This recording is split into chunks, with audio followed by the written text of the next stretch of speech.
Good evening, everyone. Thank you for being here. My name is Karen Keegan from the Delaware Department of Education in the Higher Education Office. Um, Thanks for making time for this important information tonight. I'm here with my colleagues from the University of Delaware's Institute for Public Administration who partner with us in this work and are running the webinar in the background. Tilly Jonas, Chris Kelly, and Kelly Sherritt. So thanks to them for being here tonight. And I'm also joined by my colleague, Juliet Mirowski from the Higher Education Office, who runs our financial aid and scholarships program. Before we start, I just want to let everyone know that we are recording this session. It'll be posted on the Delaware Student Success website in a couple of days. And I also want to let you know that we have a texting program run by our office, the Higher Education Office at the Department of Education, for high school students, and parents are also welcome to join. And Tilly will put that information in the chat for you. But if you text to the number that if you text the word success to the number that she's going to put in there, we send out about 2 text messages a week of just important next steps about thinking about what you might want to do after high school or interesting events that are coming up like this webinar. You can also text us back with questions, and the team on this call are the people who would be answering your questions directly. So feel free to take advantage of that. That's for 9th through 12th graders, and parents, of course, are welcome to do the same to join. So please join us in that in our texting program. So at this point, and please put your questions in the chat. Julie will be stopping periodically to address questions, and we'll also have time at the end. So thanks again for being here, and I'm going to turn it over now to Juliet Mirowski so she can share this information with you. Thank you, Karen. Good evening, everybody. I appreciate everybody being available tonight to go through this information. And as Karen said, if you have questions at any point in the presentation, please feel free to put it in the chat. And I will stop periodically for questions, but of course we'll have time at the end for questions. So really what I wanted to talk about tonight was how you can understand and compare a financial aid award that you get from your college. So I just want to talk through that process. So with your financial aid award, after you apply for financial aid, of course, you'll do your FAFSA and apply to the schools.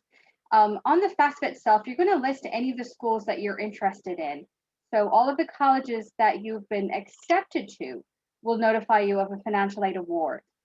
In the financial aid office, it's very often called an award package. So you'll probably still hear it referred to as a financial aid award package. Some schools will send a paper award home. We'll probably find that most schools now are doing an email notification, and they're directing you to an online school portal for reviewing your financial aid awards. Most colleges will start sending out their financial aid packages in February, mid-March. If you're a senior in high school right now, perhaps you have already received them. If not, they will be coming really pretty shortly. If you've applied to multiple colleges, you have more options.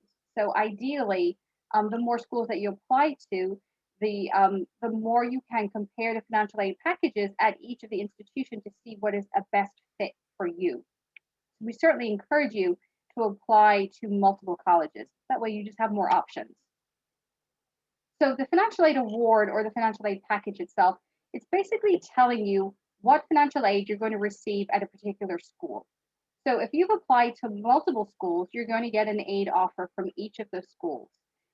You're going to compare the financial aid offers, and that's how we're going to talk through that process today. But you're going to see which one is most affordable to you. If you are offered financial aid, you are of course going to need to tell the college that you're accepting it. Okay. Any school that sends you a financial aid offer, it's just that, it's an offer. You can accept all or part of it or none of it. It is an offer. You can choose what you want to accept out of the financial aid package that you've been offered. Your financial aid package at each school is created just for you, and it's going to be based on the cost of attending a particular school. So you'll notice depending on the cost of the school, the amount of financial aid is going to vary from school to school. So say, for example, you've applied to a school that costs $30,000 and you've been offered $20,000 in financial aid.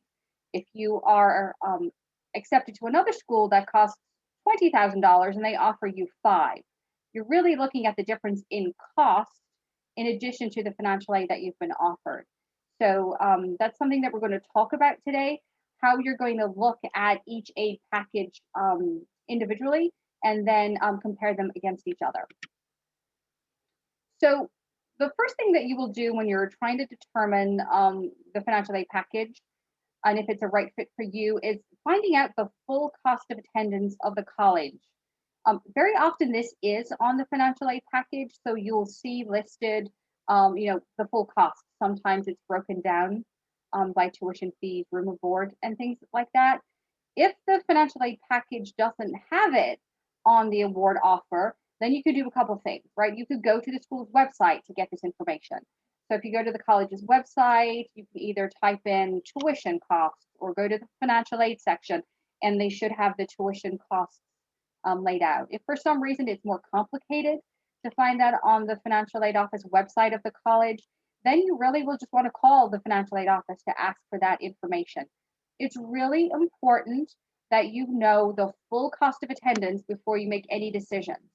Sometimes it's not very clear on the financial aid award, the full cost. So before you make that decision, you just want to make sure you have the cost that it will that you're going to incur at the school. The difference between the financial aid that the school is offering you and the cost to go to that school is what you would be expected to pay out of pocket. Okay, so there's the full cost of attendance, the amount of financial aid that you're offered. If that doesn't match, then there's an amount of funding that would be expected to come out of pocket. We'll talk about that too. So when we're talking about the full cost of attendance, that is a realistic figure of what it's going to cost you, the student, to attend that college for 1 year. Every college is required to have a full cost of attendance listed on their website. That includes both direct and indirect costs. So the direct costs at a college are the fees that you're going to pay directly to the school, right? So those are the costs for tuition and fees. They're the costs for housing if you're going to live on campus, and they're the cost for meal plans, depending on which meal plan you choose. Often there's some to choose from. Those are direct costs that you will be billed for by the university. There's also indirect costs, right? You're not going to get billed from the university for these indirect costs, but you are going to incur these expenses. So for example, you're going to have to buy books and supplies while you're at school. There is built-in funding into cost of attendance for transportation and other expenses. So for example, if you need gas money to travel forward and back on holidays and things like that. These are not costs that are paid directly to your school. Okay, you're not going to get a bill for books and supplies. You're not going to get a bill for transportation expenses, but these are legitimate and realistic costs that you will be expected to incur at school. And you can use your financial aid to pay for these indirect as well as direct costs. Okay. So I have a sample financial aid award. So if you've been accepted to a college, they'll either mail you something, email you something that could look like this. We'll just call it College A. So on this, they've laid out really quite clearly the estimated cost of attendance. And that is the full cost of attendance with those indirect and direct costs that I was mentioning. So they're listing, $24,500 for tuition and fees, room and board, $9,400. They have figures there for books, supplies, a computer, personal travel, and things like that. So they're saying an estimated cost of attendance for everything is going to be $38,400. Very often you will find the financial aid listed for semesters, right? So we'll say a fall amount, a spring amount, and then a total yearly amount. For the most part, your financial aid is credited to your account per semester. So if you have a total of $2,000 in the Perkins loan, you'll see $1,000 credited to your fall bill and $1,000 credited to your spring bill. The financial aid and the bill usually happens per semester. Most schools are on a 2-semester basis, fall and spring. Some might have, a winter semester built in there. But for example, your financial aid is almost always offered to you like this. fall and spring, and a total amount. So you see on this sample financial aid award here, they're offering this student $28,400 in financial aid, right? So there is a gap between the financial aid that they're offering and the cost of attendance, right? So there's a $10,000 gap there. Also to note too, the description of what the financial aid is, right? So you can see that the top three things listed here are loans, right? Make sure that you're looking out for whether it's a loan, a scholarship, or a grant. Loans are money that you have to pay back. Federal Pell Grant is free money. State scholarship is free money. Federal work study is money that you earn by working. You don't have to pay it back, but do know that you have to earn that money. So when you're looking at a financial aid package like that, you're saying they're offering me $28,400. Part of it is in loans. Here is another sample of a financial aid award. So it looks a little bit similar again in that they do nicely list out the tuition and fees as well as those indirect expenses for transportation. Here, they're using fall and spring to show you what financial aids that you're offered. But this institution is doing it in a slightly different way. They're showing you the grants and the scholarships that you've been offered. And then they're saying, we're giving you $17,000 in financial aid, but here are some loan options. Okay, so then they're offering $5,500 in loans as well. Whereas one school might include it as the overall financial aid package. Here they're breaking it down. Here's your awards by free money, grants and scholarships, and here are some loan options. You'll see it listed in lots of different ways, which is why it's important to really read through each of the financial aid award packages to make sure that one, you fully understand it, and two, that it's listing all of the information that you really need. There's no standard format for financial aid awards. You'll see it looking very different from college to college. Sometimes this can make it difficult to compare packages. So really what you want to do is look at, what's my out-of-pocket expenses for an institution? How much money is it going to cost me to go to that institution? How much money is the school giving me? What am I going to have to potentially come up with either out of pocket through loans? So comparing, apples to oranges, what we really need to do is try to just break it down to the figures that are important when we're making these decisions and reviewing a financial aid package. There is a tool on college boards, bigfuturecollegeboard.org, and it's a compare aid calculator. This is just an example of one tool out there, but it is really quite helpful in basically asking you to fill out a grid with information so that it can give you a bottom line. So here, for example, you could choose 4 schools that you could put the information in for. So you could take your financial aid award letters from multiple schools, or go online to the aid package and put in here the tuition and fees for each of those schools. Okay, put in the cost of the room and board, books and supplies, travel, personal expenses. Those are the indirect costs, but again, they should be listed either on the financial aid package or on the school's website. So if you find that this is a useful tool, a good tip is to have that information ready and when you're going in to input this information. So for example, you will either have all of your letters or you'll have gone to the website and jotted down this information before you go here.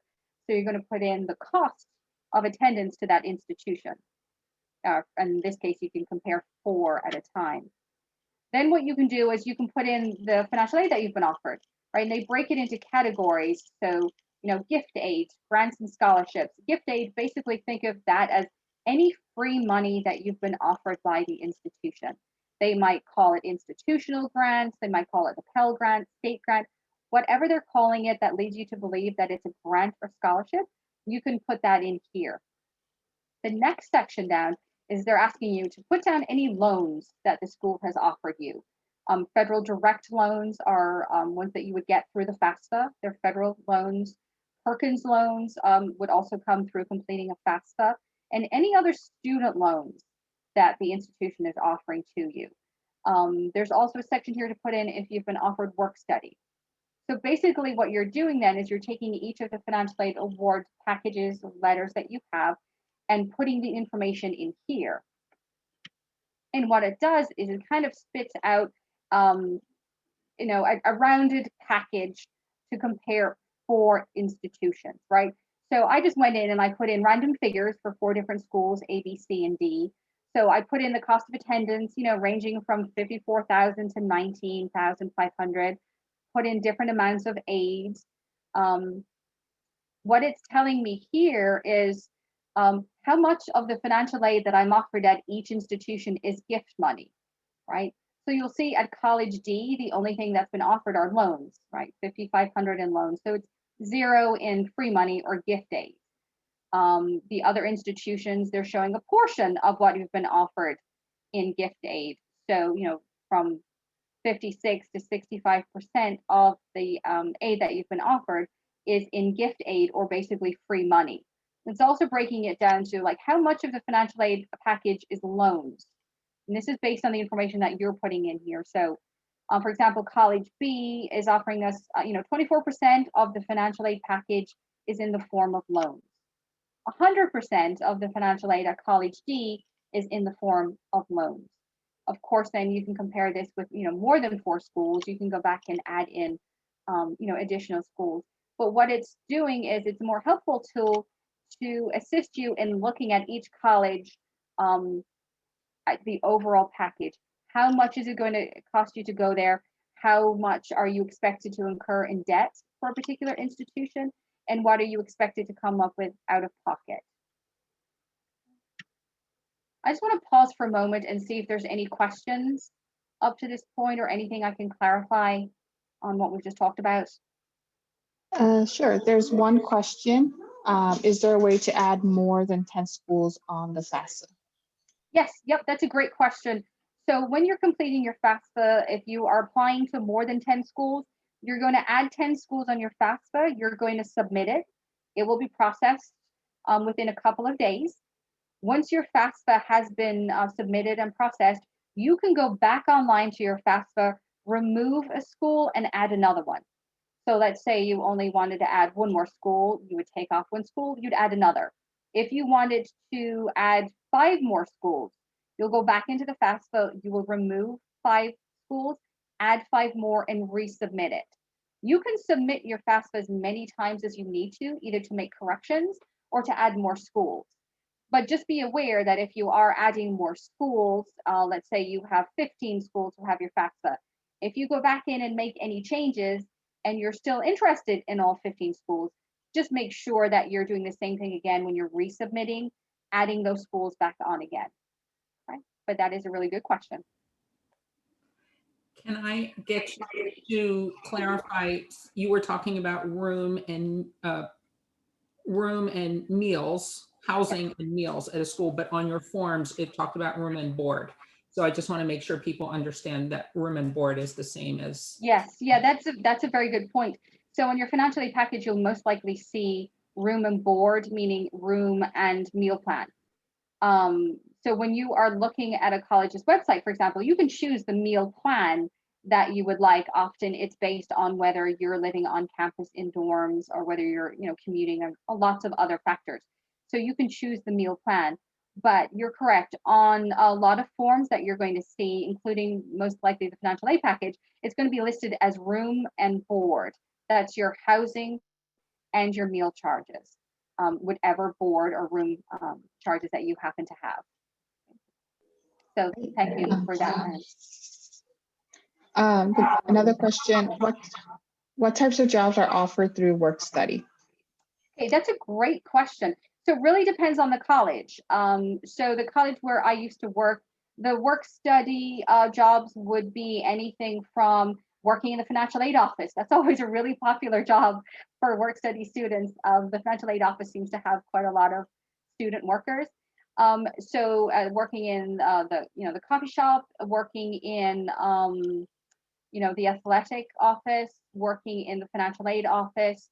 Normally, any job that you can see that a student would have on a college campus can be a work study job. The only difference is you're getting paid through federal funds. as opposed to institutional funds. Sometimes it's a combination of both.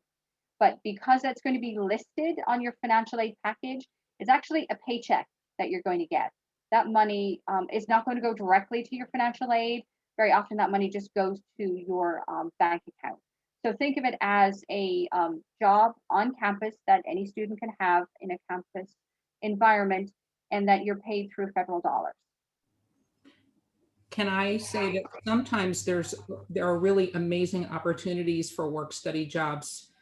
My son got a job with a chairman of a plant and soil, earth and planetary science department at his university, of which he had no interest whatsoever.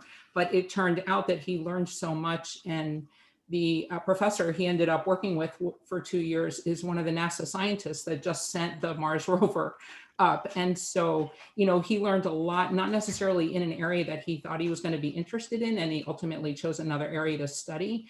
But what an experience, and how, now he has that contact. And so a lot of times work study jobs are checking people in and out of the library or at the sports complex or stuff, but there are also really cool opportunities for work study students in departments on a university campus. So don't discount that opportunity to make connections and learn about an area. Yeah, those are great points. Awesome. And a couple more questions. What should you do if the cost difference is far greater than the aid offered? Okay, so there's a couple of other options there that we will talk about. So usually what you're looking at then is if the institution's not offering enough to cover, you have loan options, right? So you have additional student loan options, parent loan options. I will touch on those. We always say apply for scholarships, as many scholarships as you possibly can that are coming from outside sources. Okay, so not ones that are coming directly from the institution. You'll be applying for scholarships through lots of different resources in the hope that you narrow that gap between the financial aid that you're offered from the institution and the cost of attendance. You want to, as much as possible, narrow it with scholarships. That's why we ask, we suggest to students that you apply for 30, 40, 50 or more scholarships in the hope of getting a couple. But of course, there are student and parent loan options, and I will touch on that a little bit. Yeah. And the next question, can the indirect costs stated by the schools vary later on for us personally, or are they very firm figures? So the indirect costs can vary, yes. So those indirect costs are going to be, your books, your supplies, your transportation expenses. You do not have to purchase your books from the bookstore at the college. I think I'll touch on this a little bit later, but you can purchase your books anywhere if they're cheaper online somewhere, if they're cheaper used. You can, look for those things each semester. And yes, the cost of your books will change. The cost of transportation may change, and your other expenses, because they're indirect costs. You have the ability to manage those costs, right? So, for example, if you do have a work study job, you can use that to pay for your books. If you have a summer job, you can use that to pay for your books and your transportation expenses. So you can absolutely manage the cost of your indirect expenses. You don't really have a choice on the cost of your direct expenses because you're going to be charged the tuition and fees.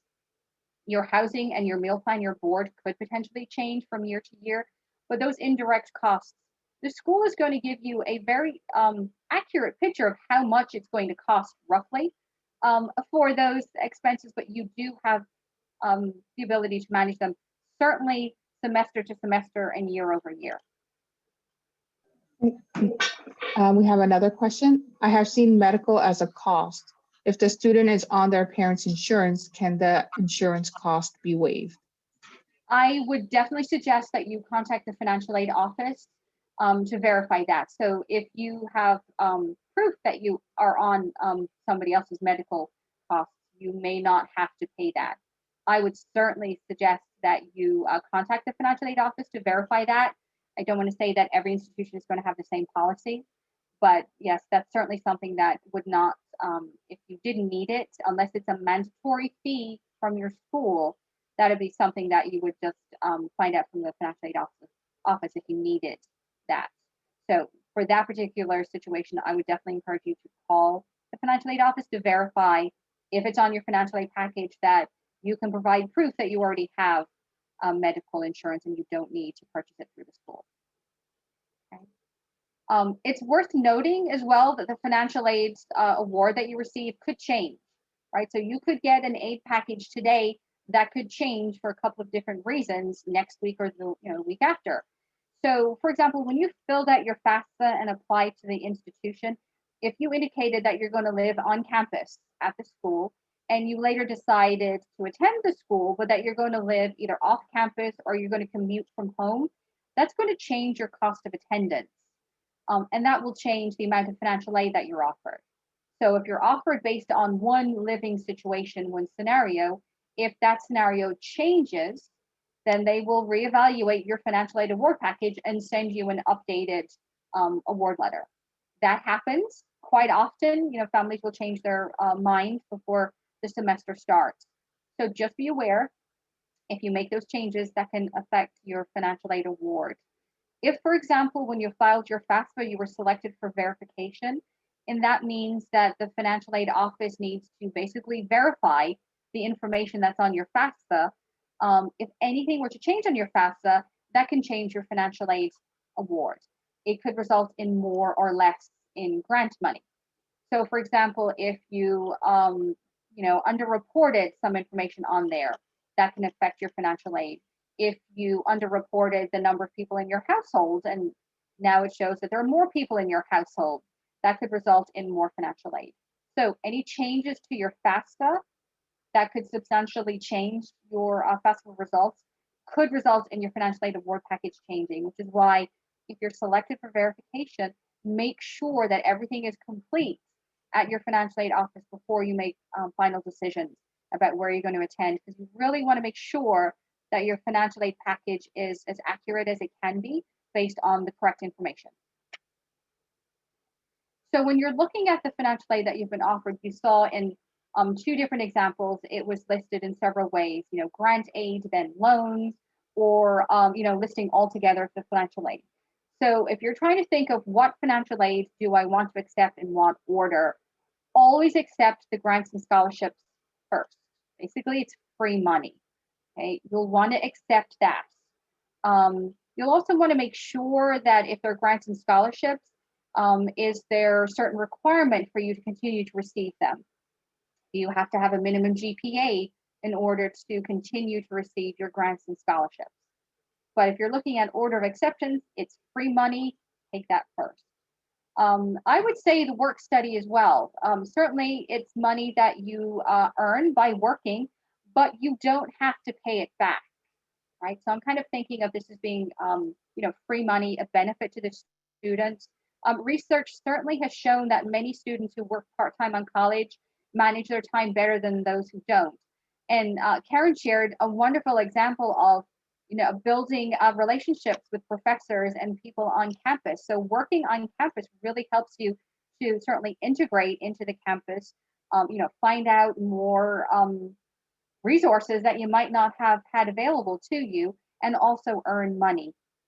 The money that you earn through work study can be used to pay for your expenses, your books for the upcoming semester, and transportation expenses and things like that. So scholarship grants, work study, kind of think of them as on par if you're looking at the order of accepting aid. Federal student loans, for the most part, if you filed a FAFSA, you're going to be offered federal student loans. Those can be either subsidized or unsubsidized. The difference with that is subsidized loans, they don't start accumulating interest until after you leave school. So basically, a subsidized federal loan is interest-free while you're in school. So you're going to be offered a subsidized loan if you're eligible based on your FAFSA. Your college will tell you if you're eligible for a subsidized loan, they will offer it to you. You could be offered a subsidized and an unsubsidized loan, depending on your financial aid package. But you'll only be offered part of your student loans in the subsidized form if you're eligible. Again, your school will tell you, and it's entirely based on your FAFSA results. So somebody had a question earlier about what do you do if the financial aid that you have been offered is not enough to cover the cost of attendance, this is when we start dipping into, or at least researching, things like private student loans and Parent Plus loans. So by filing a FAFSA, you're going to be offered grants and scholarships that you might potentially be eligible for, but you're also going to be offered federal student loans. Federal student loans, as far as loans go, are the better loans for you to take. Okay. Always accept federal student loans first. They generally have better terms and conditions than private loans. So where federal loans will be offered to you through the school because you filed a FAFSA, private loans are generally loans that you would need to research and apply for yourself. Terms and conditions vary greatly depending on the loan provider.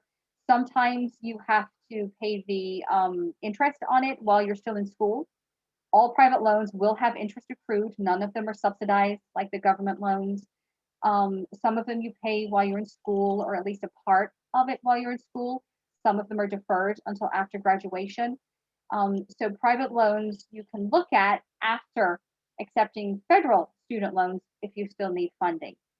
Private loans are in the student's name.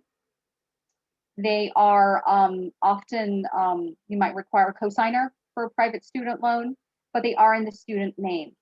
Now, a Parent Plus loan is also a government loan. So a Parent Plus loan is offered through the federal government, but it's in the parent's name on the student's behalf. Okay, so if your parent decides to take out the Parent Plus loan, it's a government loan, but they're taking it out on the student's behalf, and that cannot be transferred to the student. I will caution you when we're looking at loans, only take out as much as you need. Okay, so as I mentioned earlier, when you're offered a financial aid award package, they will offer you what you're eligible for, and you can choose to accept or decline all or part of it.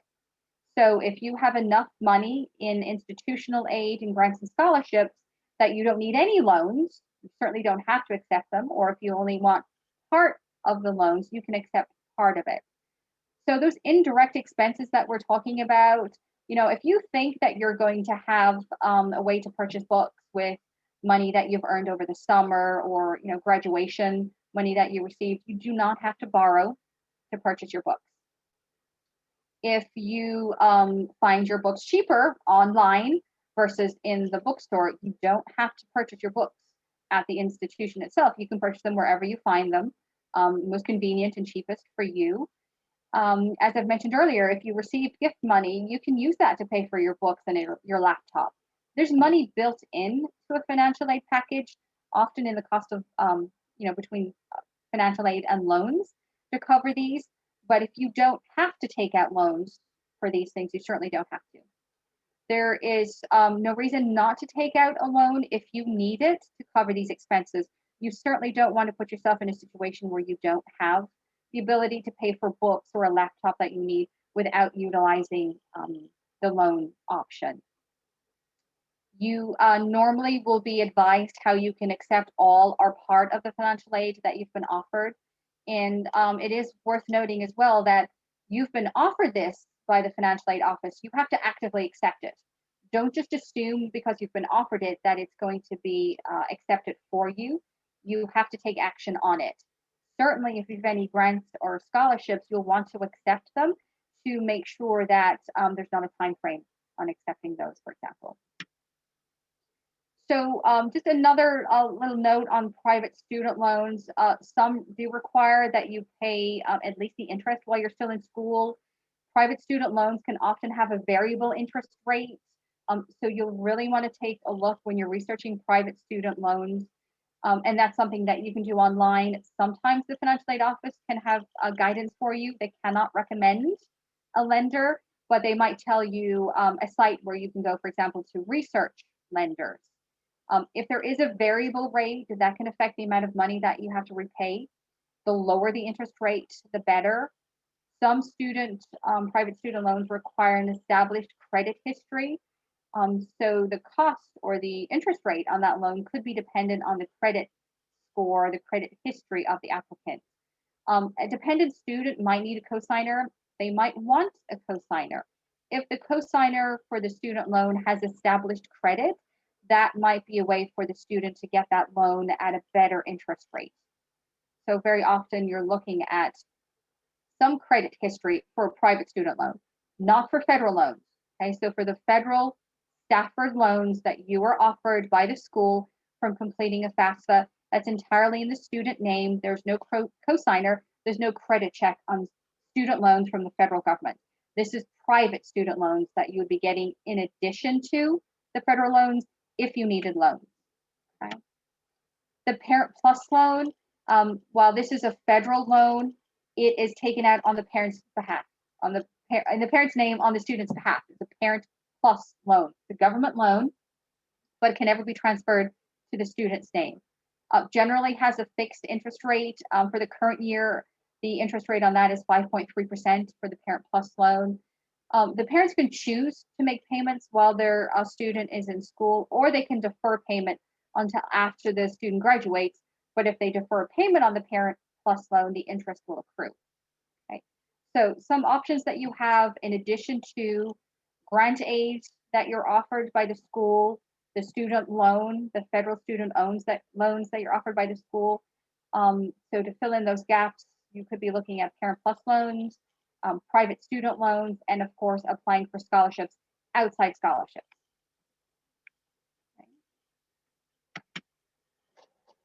Okay. Oh, there we go. So there's some questions to ask about your financial aid package so that you fully understand what you're looking at in order to make an informed decision. While it might be difficult to confirm that nothing has changed, it would be nice to know if the financial aid award package is likely to stay the same for the 4 years of a bachelor's degree if nothing changes dramatically. Okay, so if your financial aid situation stays the same for the next couple of years, would you expect to see the same amount in the Pell Grant? Would you expect to see the same amount in an institutional aid? That's a question to ask the financial aid office so that you have a big picture of not just what it's going to cost you this year, but predicting out 4 years. Another thing to ask is, are there any GPA requirements to maintain these awards? Hopefully that information is conveyed either with the award package or in your online student portal. But are you required to maintain a minimum 3.0 GPA to keep receiving the aid every year? Good to know so that going forward you can plan for having that GPA. Also important to know is the financial aid that you've been offered in any of the grant aid tied to a specific major, right? So if you apply as a history major and you're awarded a history scholarship, well, will that scholarship be no longer available to you if you change your major, either in your first year or second year of attending the institution? So that way like this money is available to me that once I maintain a minimum GPA and I'm in the history, English, biology department. That way if anything should change, if you want to change your major, that is tied to a specific major. Another thing to ask your financial aid office is, how are outside scholarships going to affect the financial aid award? So as somebody asked earlier, what do you do if you have a gap between the financial aid that you're offered and the cost of attendance, right? You try and fill that gap with scholarship from outside sources. If you were fortunate to have all of your costs, direct and indirect, covered with scholarships, and you happen to get more scholarships, so if you get a private Elks Club scholarship, if you're already offered the maximum amount of financial aid that you're eligible to receive at that school and more free money comes in, is that going to reduce an institutional scholarship? Will it reduce a loan if you're accepted loans already on your financial aid package? That's something that a financial aid officer can tell you by looking at your financial aid package, talking with you about any potential scholarships that can come in. That way it's not a surprise that you're not expecting this money to come in on top of financial aid that you already have. Doesn't happen very often that you're fully funded with scholarships. If that situation happened, there could potentially be swapping out institutional scholarships for private scholarships when they come in. But this is something that you're going to want to ask the financial aid office if you know that you've applied for multiple scholarships and you're waiting to hear from them. Of course, when you hear about the scholarships that you've been offered, notify your financial aid office right away so that they can add it to your financial aid package.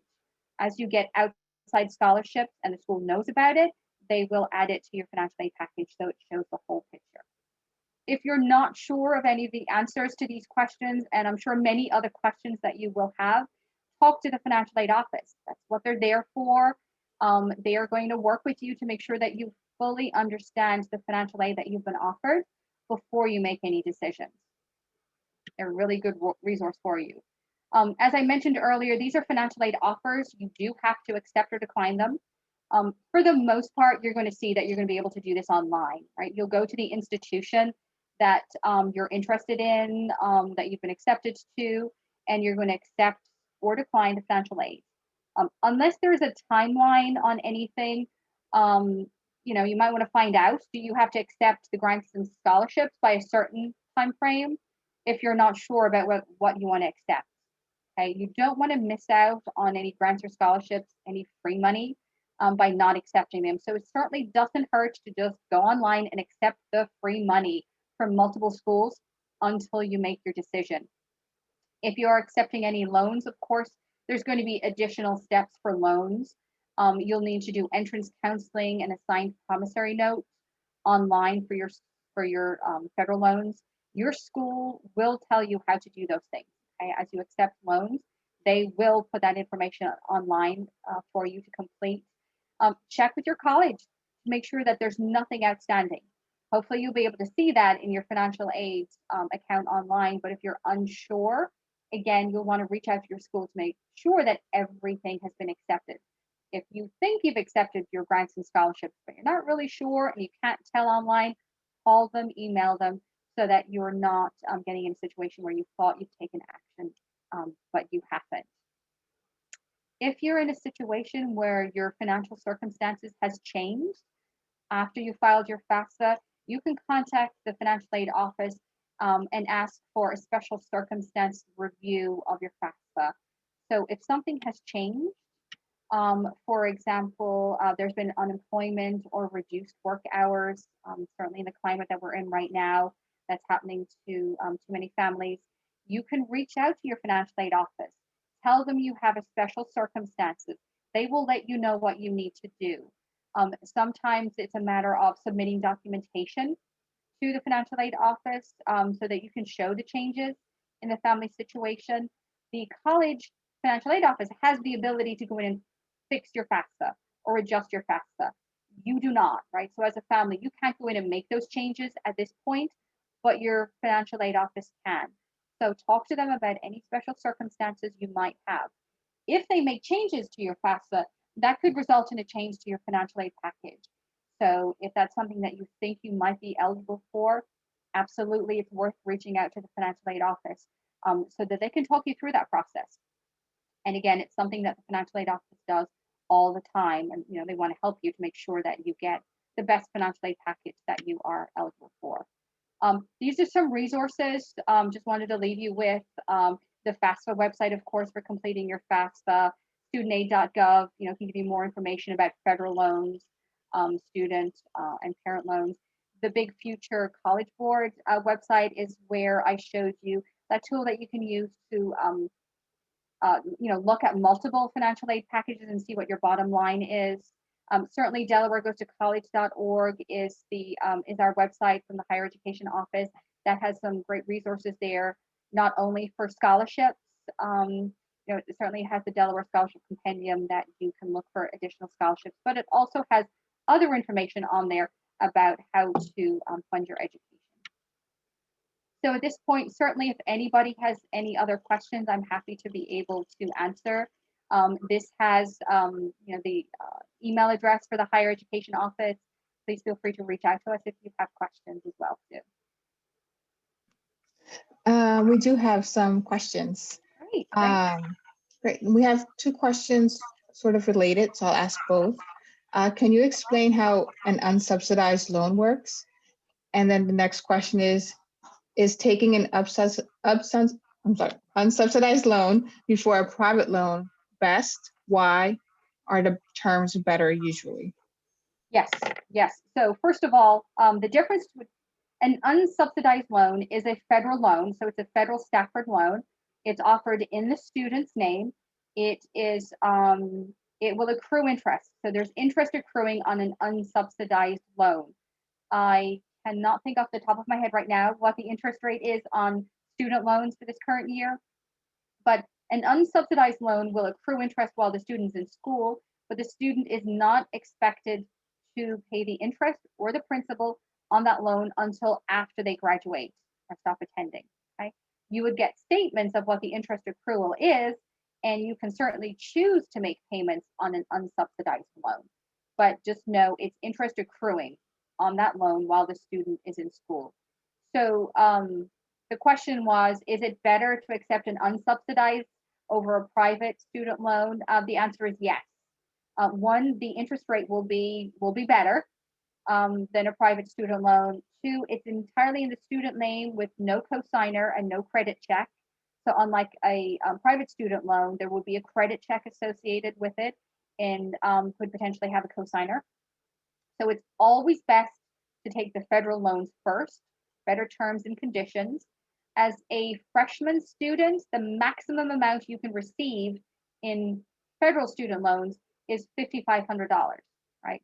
$5,500 is the maximum you can be offered as a freshman student in federal student loans. If you're eligible for the subsidized loan, up to $3,500 of the $5,500 could be in subsidized, right? So you could be offered $3,500 in a subsidized and the $2,000 in the unsubsidized. If you're only eligible for unsubsidized loans, and that's based on your FAFSA, and your school will offer you what you're eligible for. If you've not been offered a subsidized loan, it's because your FAFSA results show that you're not eligible. It's based on financial need. So you'll be offered $5,500 in a student loan. It can be a combination of subsidized or unsubsidized, or it could be all unsubsidized.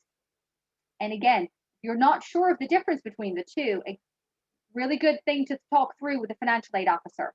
Okay, I've been offered an unsubsidized loan. Make sure I understand that this is the loan that accrues interest. If you've been offered a subsidized and an unsubsidized loan, and you only need to borrow $1,000, let's say, accept the subsidized loan. Okay, decline the unsubsidized and only accept the subsidized. Okay, because the subsidized is interest free. I know it's a lot of information about loans right now. And again, clarify it with your financial aid office. They will offer you whichever one you've been deemed eligible to receive in your financial aid package. Great, thank you. That answers another question about maximum amount for federal student loans. Good. Another question is, if we turn down federal loans during the first 2 years of college, then find we need to get a loan, will the school be less apt to offer the federal loans at that point? Oh, that is a great question. I love that question. You can apply for financial aid every year for 4 years and decline it every year for 3.5 years, and then decide you need it in the last semester of your last year in college. You will be offered whatever you're eligible for. It does not matter. It's not anything that the school takes personally, that, you know, we've offered you financial aid and you've declined it. If you're talking about student loans through the federal, federal Stafford student loans, you are entitled to them and eligible for them every year. If you apply for them and decline them every single year and then decide you need them, you can accept them, absolutely, yes. In the same way that you may have been offered loans right now and you decline them, okay, so I don't need them. Then you decide for your second semester, like for the spring semester, actually, I do need my loans. Then you just contact your financial aid office and ask them for those loans. As long as you filed a FAFSA, you're going to be offered federal loans. Now, certainly, as with all financial aid, there's minimum standards to keep receiving federal aid. Your college will tell you that you have to maintain a certain GPA completion rate for federal aid. If that became an issue, that's something that you would work with your financial aid office on. But as long as you're in good standing with the school, you will be eligible to accept your loans if and when you want, or never. You could do it all 4 years, decline them all 4 years. That's a really good question. Great. Another question, Should you ask every school you applied for the special circumstance review, or wait until you choose the school you want to attend? I would be inclined to ask all of the schools to review your financial aid package, right? Because if you've not made a decision yet, you want to make sure that you're making a decision based on the most accurate information, right? So if your financial aid package is going to change at, let's say you've applied to 10 schools, yes, it is work to reach out to all 10 schools, and start submitting documentation, although it's going to be the same documentation, I would imagine, to all 10 schools. But if you truly are interested in those 10 schools and want to make a decision, then yes, you want to make sure that your financial aid package is up to date, complete, and is the best aid package for you. Now, if you know that, of the 10 schools that you apply to, there's really only 5 that you're interested in, that you've been accepted to, then certainly you can just choose to send it to those schools. But if you're in any way contemplating going to those schools, and one of your decision points is how much financial aid you're going to be offered, what your financial aid package looks like, then yes, you're going to want to make sure that each of them knows about your special circumstances so that you can get the best aid package from multiple schools in order to make your decision. Are most of these loans able to be prepaid without penalty? The federal student loans, yes. So you can prepay your federal student loans, either the parent loans or the student loans, without penalty. I just don't know what all of the terms and conditions are for each of the private student loans, so I can't say yes or no. So for example, when you're applying for a student loan, that's a really good question to ask them. Okay, are there penalties for prepaying it, or prepaying a portion of it early? That's something that if they don't have upfront or easily in their terms and conditions, it's something that you're going to want to look at. Federal loans, I know you can pay them without penalty. The private student loans, I just can't say for certain that they will all say yes, you can pay without penalty. It's something that you're going to want to make sure before you accept a loan, if that is something that's important to you. If your student has plans to become a doctor, is there a limit or cap to the financial loans they incur? The limits on the federal student loans increase slightly when you're an undergraduate student. So it goes up to $5,500 a year for freshmen, $6,500 a year. $6,500 a year for sophomore, and then $7,500 a year for junior and senior. When you're a graduate student, it increases quite a lot. Yes. So as you increase in grade level, and then when you go into medical school further, yes, the amount of loans that you can be offered increases quite a bit when you get into the graduate level. Yes. And this was related, and I think Karen answered it. Does the loan amount change based on the year of college the student is in? And Karen answered that they have to do a FAFSA each year to determine that as well. Yes. So you're going to do a FAFSA every year, of course, because your financial aid situation could change. But if the financial aid package, financial aid situation stays the same, as you increase in grade level, the amount of federal loans go up a little bit. So 5,500 student loans for freshmen, and then that goes up to 6,500 and 7,500 in student loans. The amount of overall financial aid really wouldn't change unless the cost of attendance changes each year. Sometimes you will see that the cost of tuition might increase from year to year.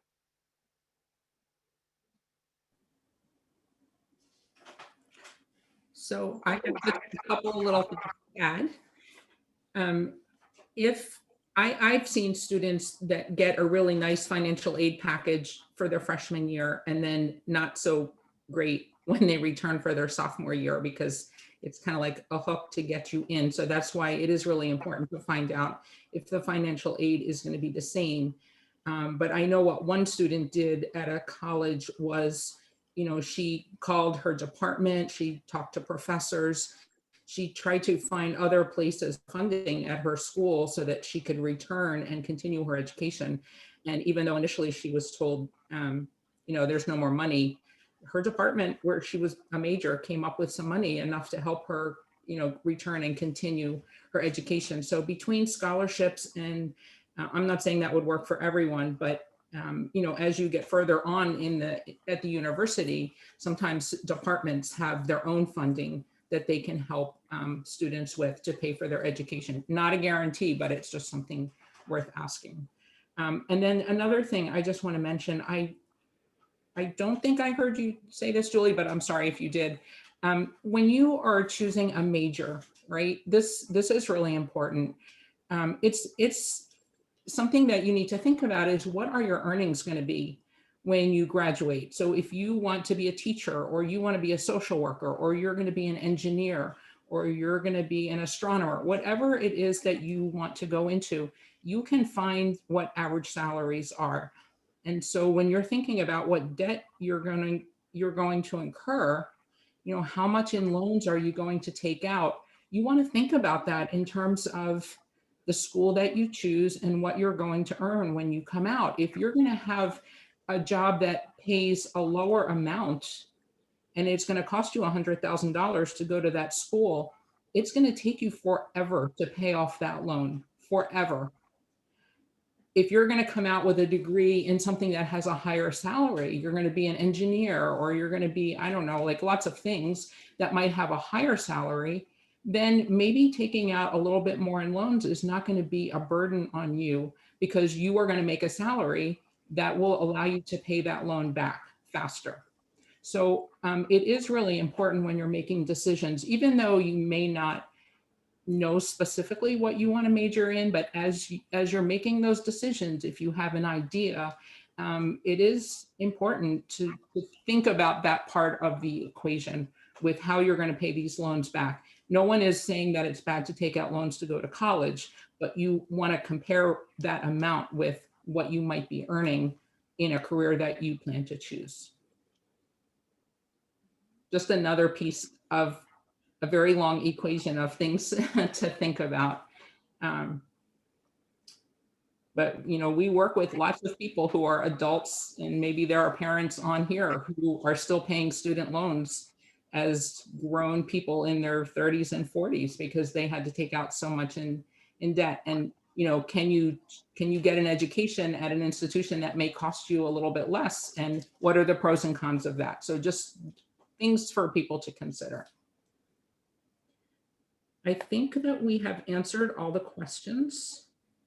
You have the contact information here on your screen. We will post this recording and this and the presentation on the DelawareStudentSuccess.org website in a couple of days so that you can refer back to it if you would like.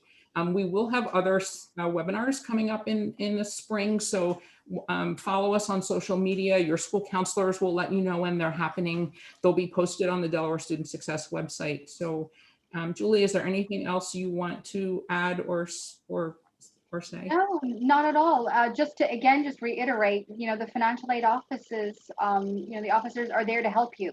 So at any point, if you have questions, they're a great resource for you. And if it's something that you're just not sure of, please know that it's, you know, there's no such thing as, you know, a silly question. If you don't know it, those are the people that can help you. And it's going to be different from institution to institution. So that's why they can be a really good resource for you, and they do welcome, you know, when families have questions that they can help them through. So thank you. Yeah, it's really informative. I always learn something when I hear you present this. So thank you very much for doing that this evening. Thank you all for joining us, and we will be in touch. Thank you. Have a good night, everybody. Thank you.